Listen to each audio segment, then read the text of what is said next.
When I was 18, my parents handed me a wrinkled 20 and said, my sister deserved the future, not me. No whisper, no hesitation, just a verdict in the rain.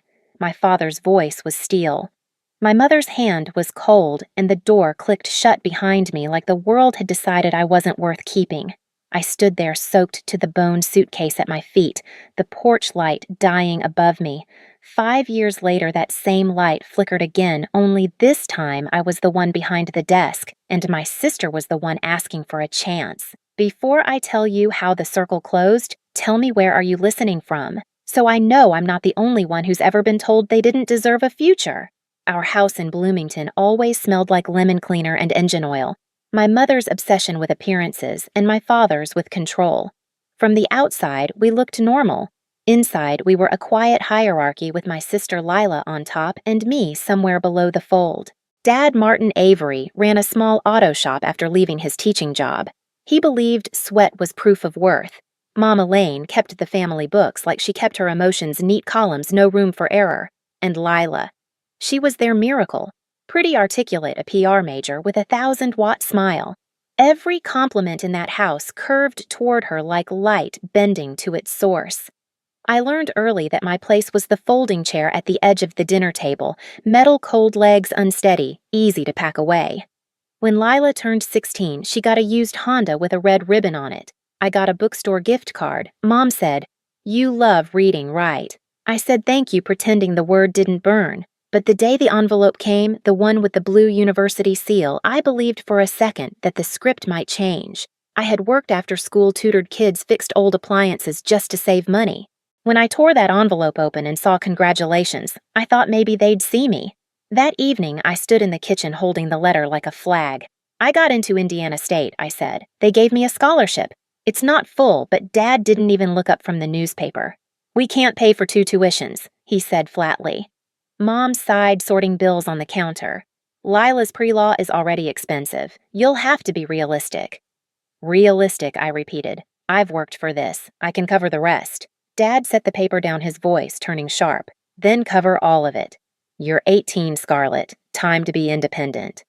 Lila's phone buzzed. She smiled down at it, then said softly, "She's overreacting." That word, overreacting, was the fuse. I'd swallowed their silence for years, but that night I said what I'd never dared. You've never even asked what I want. The table went still. Mom's hand trembled once before she reached into her purse, pulled out a $20 bill, and pressed it into my palm. Be independent, she said. Dad didn't look up again. I packed that night. 1 suitcase, a few notebooks. My acceptance letter folded in my jacket. When I walked out, rain had already started. Lila stood at the window, her reflection blurred against the glass. She didn't wave. That's how it began, with a door closing and the sound of thunder swallowing my name. The first night alone, I learned how cold metal can feel. The bus stop bench was slick with rain, and the 20 in my pocket was already damp. Every car that passed splashed me a little smaller. I kept staring at the letter from Indiana State, the ink starting to blur the words, still trying to mean something. By midnight, the streetlights buzzed like they were shivering too. I told myself I'd find a way, a job, a room, anything. But the truth was, I didn't even have an address to write on a form. By the 3rd night, my body ached with fever. The air felt sharp in my lungs. I remember a man's voice cutting through the hum of tires. "Hey, you okay?" He was maybe in his 50s, gray hair, kind eyes. His name was David Reed, a long-haul truck driver who'd stopped for coffee. He gave me his jacket, called for help, and stayed until the ambulance came. The hospital lights were too bright, too clean. A nurse clipped a tag around my wrist. Name Scarlett Avery. Address unknown. That word hit harder than pneumonia. Unknown. When I woke, there was a styrofoam cup of orange juice on the tray and a 20 tucked neatly under it. The nurse said the man left it for me. Said you'll need it more than he does. They discharged me 2 days later, still weak, with a pamphlet for Haven House Shelter. It sat wedged between a laundromat and a pawn shop peeling paint, flickering sign, but warmth inside. The woman who ran it. Ruth Nolan looked at me the way no one had in a long time, straight in the eye. You get 1 bed, 1 lock, 1 chance to rebuild. That's all we ask, she said. So I cleaned floors, folded sheets, scrubbed bathrooms. My hands cracked from bleach, but work felt like proof I existed. The other women called me the quiet one. I kept my head down, saved meal vouchers, collected job flyers. One afternoon, Ruth pinned a paper to the board. Help wanted Alvarez's Diner, 5th and Pine. It was handwritten, the kind of ad people walk past without reading, but I saw it and thought maybe this is where it starts. The next morning, I walked there and borrowed shoes. The diner smelled like coffee and burnt toast, the kind of place that didn't pretend to be anything else. Behind the counter stood Elena Alvarez's sleeves, rolled up hair streaked with gray. She glanced at me, once saw my thrift store coat and the hospital band still faint on my wrist. "You ever wait tables?" "No," I said. "But I learn fast." She tossed me an apron. "Good. Start with the syrup bottles. If you last the week, I'll pay you." That night, as I wiped the counter and listened to rain tapping the window, I realized something silence doesn't have to mean defeat. Sometimes it's just the sound of rebuilding. Days at Alvarez's Diner bled together, mornings thick with the smell of bacon grease, nights echoing with the hiss of the coffee machine. My arms ached, my feet blistered, but for the first time, exhaustion felt clean. It was mine. Elena Alvarez didn't waste words. She'd correct me without looking up. "You missed a spot. Customers notice details." Her tone was rough, but her eyes carried a quiet respect that grew as I stopped making excuses and started fixing things before she asked. Each shift, I watched how the place worked, who came in, when, which orders piled up, which supplies ran out first. Chaos had patterns. By the second week, I started reorganizing. Salt shakers refilled by section condiments, sorted by delivery date invoices, stacked by supplier. I scribbled everything in a cheap notebook I kept in my apron pocket. One morning, a delivery truck backed into the alley late again. The driver, Ben Carter, jumped out humming under his breath. "Sorry, traffic," he said, rolling crates through the back door. I helped him unload eggs here, flour their perishables up front. He watched me for a moment, then grinned. "You always sort stuff like that. Makes it easier to find things later," I said. "You've got a head for systems," he replied. It was the first compliment that didn't feel like charity. That night, I stayed after closing, sketching a better delivery schedule on napkins.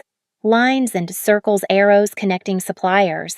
When Elena found it on the counter the next morning, she studied it for a long moment. "You did this." I nodded, nervous. She folded it and slipped it into her apron. "Keep thinking like that. The world runs on chaos. People like you keep it moving." Weeks turned into months. The diner became a living lesson in logistics. I built spreadsheets on the shelter's old computer, tracking supply flow, mapping routes, calculating hours. When Ben's truck broke down one day, I rearranged the week's deliveries over the phone. Everything arrived on time. He called me the human GPS. It made me laugh, but it also made something inside me shift. Maybe I wasn't rebuilding my life, maybe I was designing it. When Everline Freight opened a clerk position, Ben brought me the flyer himself. "You'd be perfect for this," he said. I hesitated. "They won't hire someone without a degree." "Try anyway," he insisted. So I did. I printed a 2-page resume that smelled faintly of diner coffee. The manager, Tom Whitaker, asked simple questions: organization, communication, problem solving.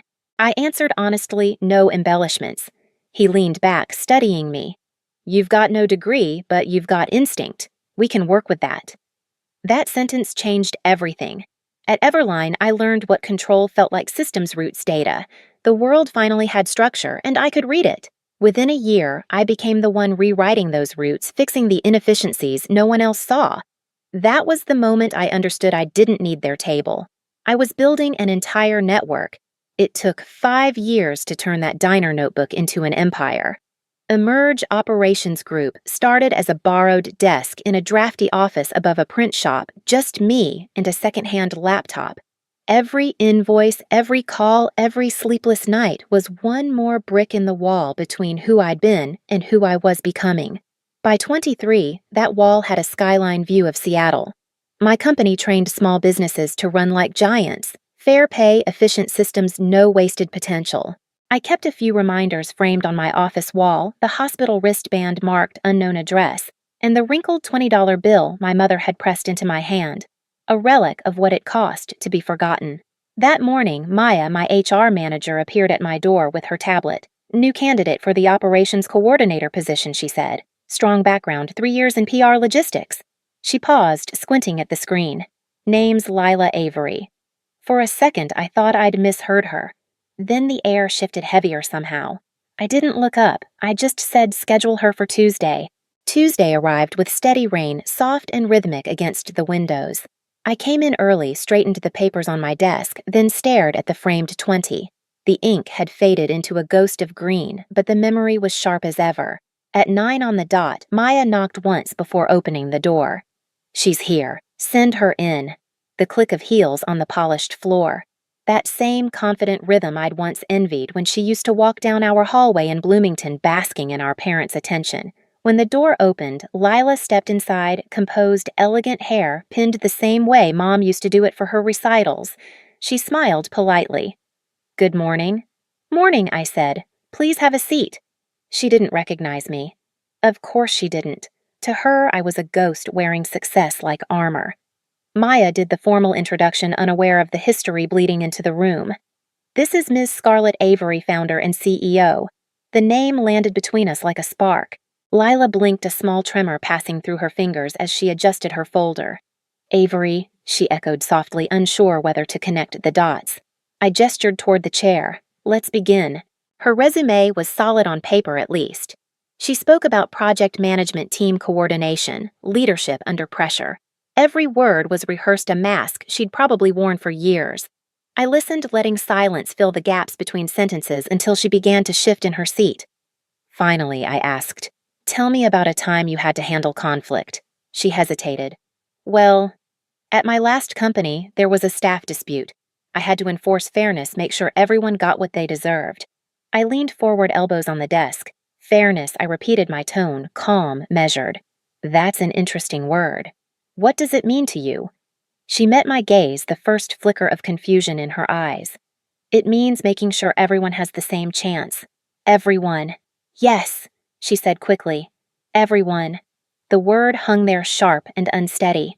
Then her eyes drifted to the wall behind me. She saw the frames, the wristband, the 20. I watched the exact moment recognition dawned. Her breath caught. The color drained from her face. Her voice cracked. Scarlett. The sound of my name from her mouth felt both foreign and familiar. I leaned back in my chair. We're here to discuss your qualifications, I said evenly. For a second, she couldn't speak. Her hands trembled as she closed the folder on her lap. I didn't know. I thought that I didn't survive. I finished quietly. Her eyes filled. We were told you left. I wanted to. I cut her off with a small shake of my head. This isn't about the past, Ms. Avery. This is a professional setting. She swallowed hard, trying to find her footing again. You've done. Well, she managed. So have you, I said softly. You've learned how to sound sincere. The room went silent, except for the rain whispering against the glass. I didn't mean she started, but I raised a hand. I'm not angry, I said. Anger was a luxury I couldn't afford. I built something instead. Her tears broke then, quick and quiet. Mom and Dad, they miss you. They regret everything. I studied her for a moment, every piece of the old hierarchy replaying in my mind. Her ribboned car, my folding chair, her applause, my silence. They made their choices, I said finally. And so did you. Lila's voice dropped to a whisper. I didn't stop them. I should have. You didn't have to, I replied. That's the thing about silence. It's complicity dressed as comfort. She nodded slowly, the weight of years pressing down. Are you going to hire me? I looked down at her resume, then back at her. That depends, I said. Can you follow leadership that values fairness over favoritism? I can try. Good, I said, because that's the only thing we build here, fairness. When she left, Maya slipped back in, uncertain. So, what do you think? I glanced at the window. Rain streaked the glass in silver lines, just like that night 5 years ago. Give her the position, I said finally. Maya blinked. You're sure everyone deserves a chance, I murmured, even the ones who once denied you yours. That evening, after the office emptied, I stood by the window watching the lights blur through the rain. Somewhere out there, my sister was driving home, probably replaying every word, maybe realizing that forgiveness doesn't always sound like mercy. Sometimes it just sounds like boundaries. I touched the frame on the wall, the $20 bill flattened and fragile under glass. They gave me a door slam, I thought. I built an open one. The phone buzzed on my desk, Mom calling. I let it ring once, twice, then pressed silence. The sound faded, replaced by the hum of rain and city noise below. For the first time in years, the silence didn't feel like absence. It felt like peace. The next morning, sunlight broke through the clouds, turning the rain on my office window into a shimmer. For once, the city looked calm, like it had exhaled with me. Lila showed up for her first day early, nervous, carrying a notebook instead of pride. When I passed her in the hallway, she stopped. "Thank you for giving me a chance," she said softly. I nodded. "Earn it," I replied, not unkindly. She smiled faintly, like someone relearning a language they used to speak. Throughout the day, I watched her work, quiet, deliberate, unsure of her footing, but trying, and somewhere inside me, something unnodded. Not forgiveness exactly, just release. Later, when the office was empty again, I stood at my desk and looked at the three things that built my life: the hospital wristband, the $20 bill, and the company logo framed between them. They once marked failure, pity, and survival. Now they meant legacy. I picked up the framed 20, my reflection blending with it in the glass. Unknown address was no longer who I was. I had roots now, a company, a purpose. I placed it back carefully, turned off the lights, and whispered into the quiet, "The debt's been paid, in full." That weekend, I drove back to Bloomington for the first time in 5 years. The town looked smaller, the roads narrower, but the old bus stop was still there, same dented bench, same flickering light. I laid a small bouquet on the seat, then placed the framed 20 beside it. "This is where they ended me," I whispered, "and where I began." The air smelled like wet pavement and second chances. I stood there for a long time, not waiting for anyone to show up, just listening to the rain hit the metal roof. It didn't sound cruel anymore.